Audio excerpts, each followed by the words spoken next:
Hi, welcome to the Day Palmer Show. And with me in this episode, I have an author, public speaker, and parenting and spirituality coach, Teuta, Avdyli. Welcome to the Day Palmer Show. Thank you, Dave. It's an honor to be here in your show. Thank you for inviting me. I'm so grateful. Thank you. You're welcome, Teuta. It's Teuta, yeah? Teuta? Teuta, yes. Teuta Avdyla. Avdyli. Avdyli, okay. And yeah, great. Well, tell us your story. Obviously, you're in London now. That's where you're home now, isn't it? So,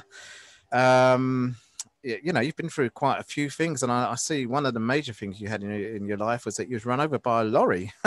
Well, it's not funny, Yes. but because I used to work as a firefighter, and actually one of my last things was getting someone from under the wheels of a lorry. Actually, that's one of the last things I remember because it's one of the last incidents. But of course, when it happens to someone themselves, that's a different thing altogether. Tell me about your life. You're from Albania originally? Yes. I am Teuta, as you said, Teuta Avdyli. I came here in UK since, living here for nearly 22 years, actually. Oh, that's very long. So, yes, long You're a Londoner. You're a Londoner. Long life. Yes, yes, I am, and I am very proud to be. Actually. I love London. I love city. I love the diversity. I love everything. The energy, the atmosphere. It's amazing. I love London. It's a great city. It's a great city. I mean, I'm just. It's my home. I mean, I was born in London anyway, but it's still my home. Even even if I wasn't born there. I mean, my parents weren't. They were immigrants from the Caribbean and Mauritius, but still, it's even more multicultural than it was when I was growing up. Which is great. So tell us what life is like, because Albania was a war-torn place a while ago, wasn't it? Yes. Yeah, now is the democracy there. They're doing better. They are improving as well as a country, and so yes. But going to your question about I am a motivational public speaker, author, a bestseller author of the book Born to Stand Out, which this one, Born to Stand Out and Not to Fit in 6 categories, actually. So, excellent. And my second book is very soon, is in editing stage now. So it's going to be published very soon, which is called Family Legacy of Love. And both of these books have very deep and meaning behind it.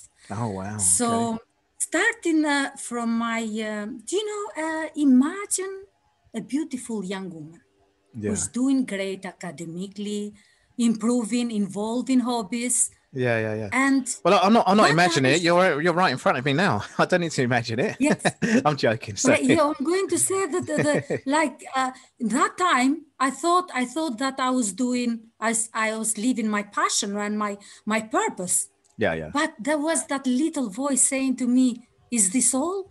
Which I kept ignoring and carrying on with my daily activities. Yeah. Standing where I'm this moment wasn't easy. It was a long journey, it was the crooked path and rough road, but every lesson learned is worth every pain. It was September 2016. Finally, my children were full-time at school and I was ready to put myself first and to create my own dreams. Yeah. So my son was 5 years old, so he was full-time at school. Yeah. So I felt very happy because I thought, okay, now after 10 years, a stay-at-home mom, I said, now I can put myself first and do something with my own life. But little did I know that I was getting ready to meet something that will change my life forever. It is that moment when you say, that's it. My life has come to an end. Wow. So I got my bicycle. Yes. I got my bicycle. I used to cycle actually 13 years, Dave. I would go. Now you know where is London Bridge because you said that you used to live. From Walthamstow to London Bridge, I would go cycling, no matter the weather. Rainy, shiny, whatever. That's a fair way. That's a fair journey. That's a long journey. Yes, it was, yes. Yeah. So going and coming back was my bicycle. So you can imagine that bicycle was my hobby. Yeah, and I loved cycling. So I got the bicycle and cycling on the road when out of blue I felt a huge bang. I was flung to the side of the road and knocked down on the ground. I couldn't comprehend what was happening to me. My heart came to my throat from the sunshine to the darkness. And in fact, that day was the most beautiful day in London. And you know, when we have sunshine here in London, London looks beautiful. Yeah. And so this I is in the couldn't summer comprehend then? what. Spring or summer then? Yes. Yeah. Yes. And I couldn't comprehend what's happened to me. And I was just, when I saw a big truck with double wheels came over my legs 3 times. Oh my. I screamed, "Ah!" Yeah. But the driver didn't see me. The second roll over, I screamed with exceeding and a bitter cry. If you were there, you would see the desperation on my voice, on my heart, and on my soul. Pure terror.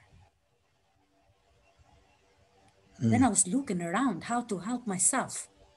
Oh yes, I saw a steel pole in front of me. I reached for it and I grabbed it with my 2 hands and I gave my body a big push, hoping to save my legs from the third rollover. But I couldn't move an inch as my feet were stuck and trapped under the bicycle wheel, the bicycle of the heaviness. They become one with my ankle. Yeah. Pool of blood gushing everywhere. I felt utterly perplexed and dignified. And that was the worst feeling to be in.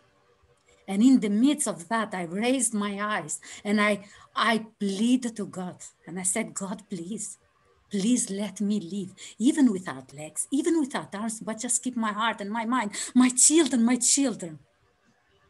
They were too young. How can I live without saying my last goodbyes? Dave, I felt in love with life. Never I knew that how precious life was until that moment. I said how foolish I was.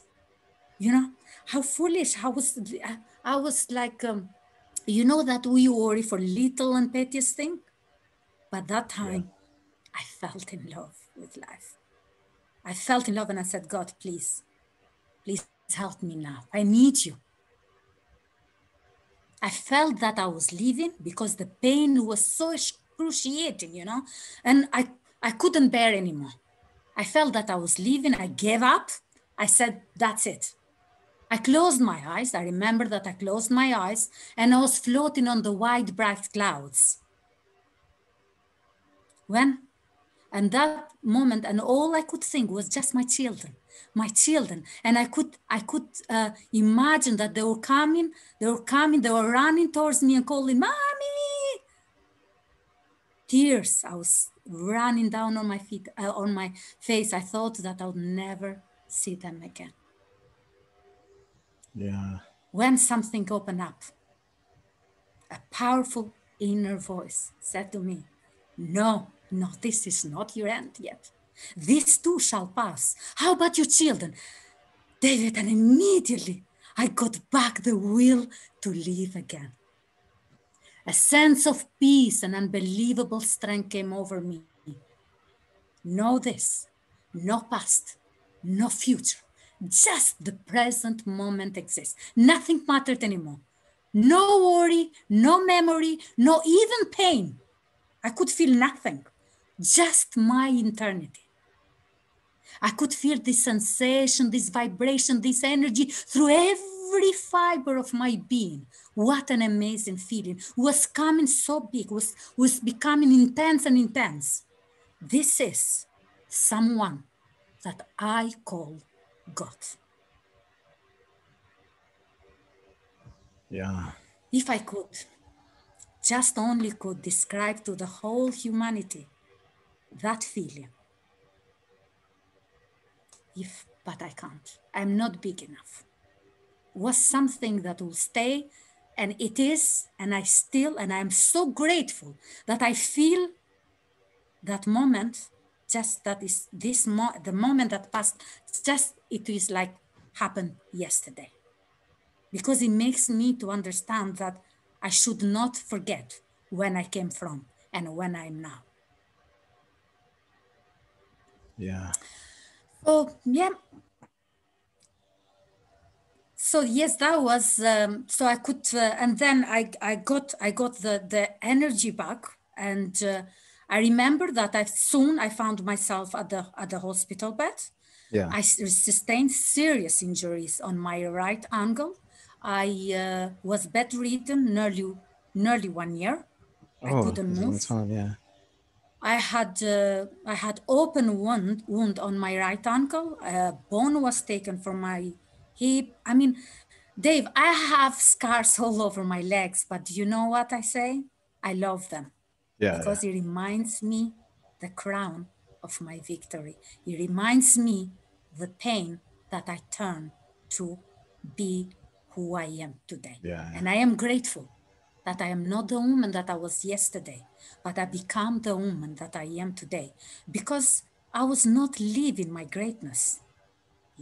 I was just making myself, I was just pleasing myself. I was like doing, pleasing myself, wearing beautiful clothes, but I didn't see beyond that. That's when, we have those moments. And and we in life, we all got through. We all have setbacks, disappointment, failures.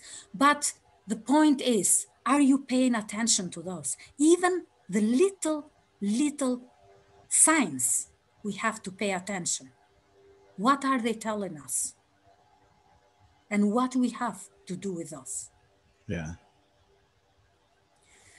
So yes, the journey was not a easy journey. I had to go multiple operation. The main one lasted 12 hours in the theater room. Yeah. No one would believe that I would come alive from that theater door. Oh, really? What? Even But the doctors?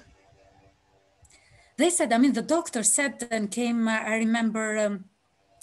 Doctors were there with me. They wouldn't. But what he said, I remember that when my doctor, the orthopedic doctor, said to me, I never forget that moment. And that when he said to me, Teuta, you know that you sustain a serious injuries in your ankle. Yeah. We're gonna try our best, but I cannot promise that you will be able to walk again. Yeah. I just kept quiet for a moment, and I just raised my eyes and I looked at him and said, Doctor, it's okay. Do you know why? Because I was happy that I was alive. I was happy that I still could see my children. And that's what I promised God. Please let me live, because this time I will do it differently. Because Dave, I knew that I was not to live that little.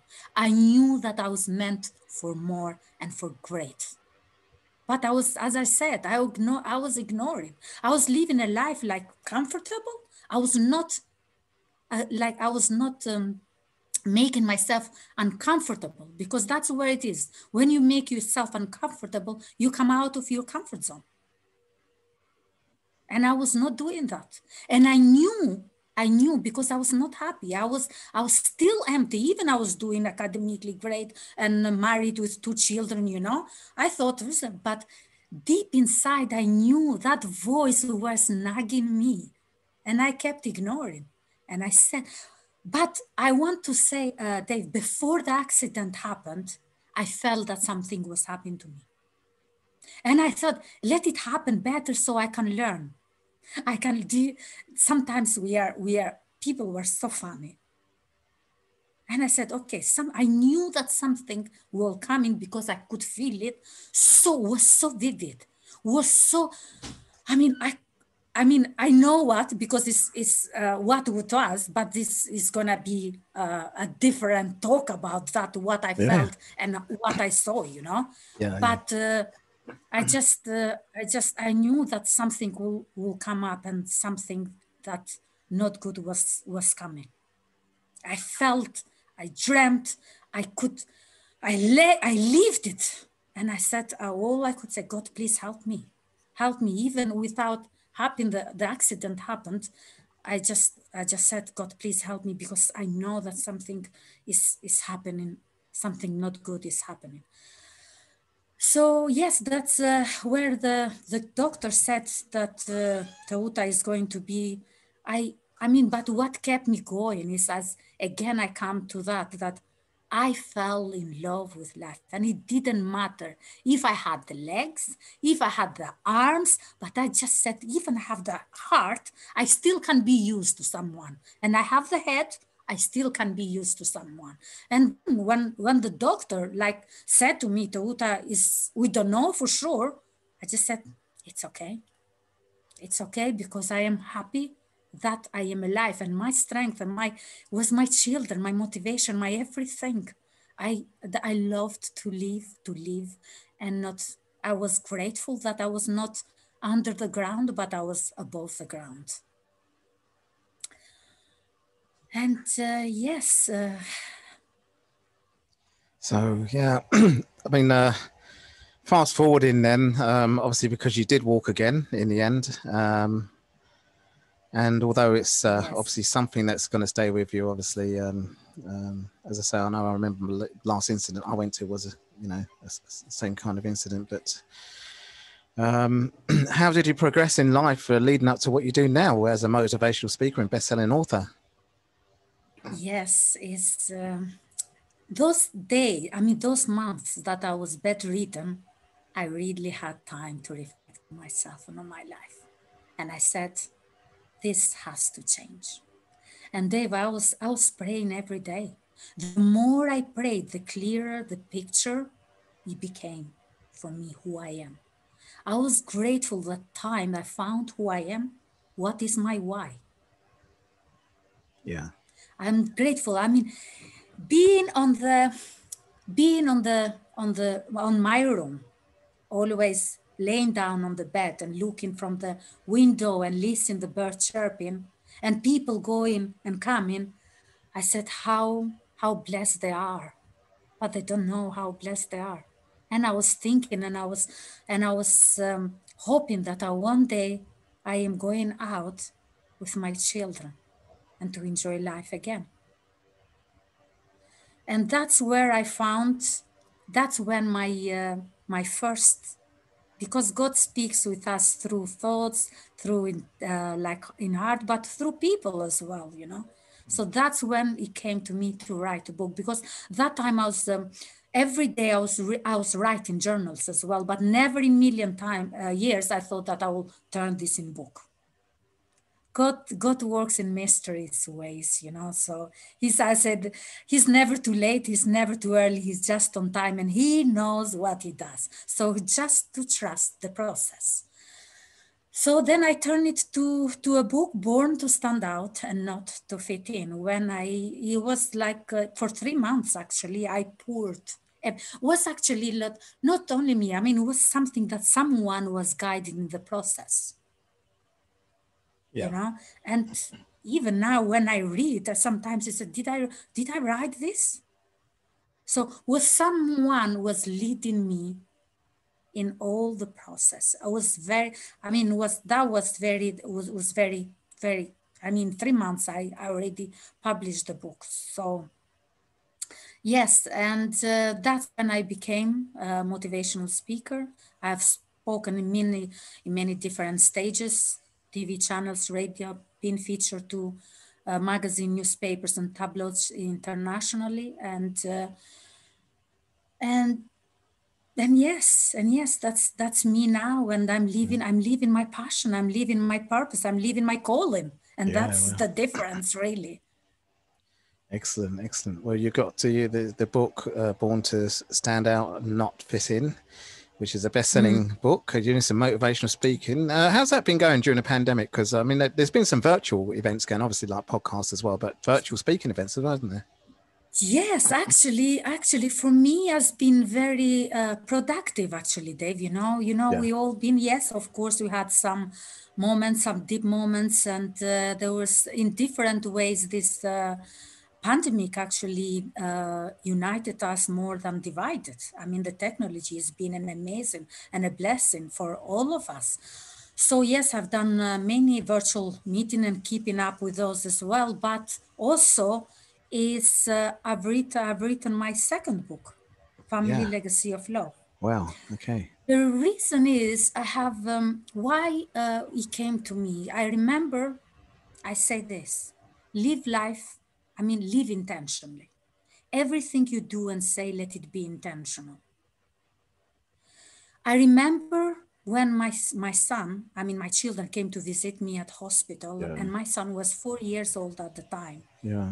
He came, and with the tears on his eyes and drop in his face, he said, "Mommy, you're not gonna die. We haven't finished our story yet." My children were my motivation, my strength, the big why, the fuel that kept me going. That's why I pinned my second book, Family Legacy of Love. Yeah, yeah. As Maxim Legge says, that the roots of the beauty are love and kindness, and the fruits are meaning and purpose. And I want to tell whoever is watching us that I want to ask to really ask yourself, what is your big why? Find your big why. Yeah, absolutely. And it gives you purpose as well and motivation to move forward more when you find it out as well, doesn't it? Yeah. So you're also coaching as well. I see you're a parent and spiritual coach, which obviously ties in quite well with your second book as well, doesn't it? So tell us more about your coaching as well. Yeah. Yes, I do coaching, like one-to-one families in group, and one-to-one coaching as well. It's about I want to help and empower families to help their children as well. The book that I've written now is what I've because it's not published yet, so I cannot speak a lot about that. But I will say my teaching is very simple: to inspire, to support families. And for families, and is this from the teaching that I do, it comes from a point of love, not a point of putting your fingers. Because even me, for example, I know what is to be a parent. When I became a parent myself, I thought I could do everything right and to be the best parent that I could be and longed for. But then I realized that children don't need perfection. Children don't come one size fits all, and neither do the parents. But then I understood that give them the gift of your time. Communicate with and listen, not only with your eyes and ears, but also with your heart. That transformed my own parenting. And that's why I come to the point that all what I've been through, well, my experiences, my life, home techniques and strategies, I all brought it to this book. And I am sure that you will help many, many families. Yeah. Well, that's fantastic. Great work you're doing. And how can people find you? Well, everything about you, your coaching, your book, and your motivation speaking. I have my website, which is www.legacyoflove.co.uk, and they can make an appointment. They put their slots there, and also my other website, www.teutavdyli.com. And whoever calls me, for the sake that I'm doing this interview with you, I'll give 30 minutes free session. Oh, wow. That's great. Okay. And they can contact you through your website in that respect as well. Just mention the Dave Palmer Show. That'll be great. Yeah. Fantastic. Well, it's a really great pleasure having you sharing this really, captivating and obviously a powerful story you've told, and you're doing some great work out there as well. Just been a great pleasure having you on my show. Thanks for coming on the show today, Teuta. Thank you very much. Can I close it with something, Dave, if you allow me? Absolutely. Or you close it already? No, I haven't. No, you can carry on. We're still live. Yes. Okay. I want to say something to everyone who is watching us. Yeah. Live life to the fullest. Take off the lid of the little you have. If you take off the lid of the little you have, you won't stay little for long. It is only little to something greater. Before the accident, I was not living my greatness. I was comfortable. I was living little. But after the accident, I was ready to break through. And I was to be the woman that I was meant and intended to be. That's when I wrote my first book, Born to Stand Out and Not to Fit In. I would like as well, the second step, to write this down. Practice gratitude. Yeah. Everything you do, is say thank you to everyone and everything that you have around your life. Remember how blessed you are to be alive, the greatest gift of all. As Caesarea said, that the gratitude is not only the greatest of virtue, but is the parent of all others. And I am grateful that I am not the woman that I was yesterday, but I have become the woman that I am today. As you see me speaking right now, you'd never imagine the unspeakable pain that I went through. And I am not unknown to those. I've been some deep and dark moments, oh yes. I've had to go through therapy to regain and to reinvent myself.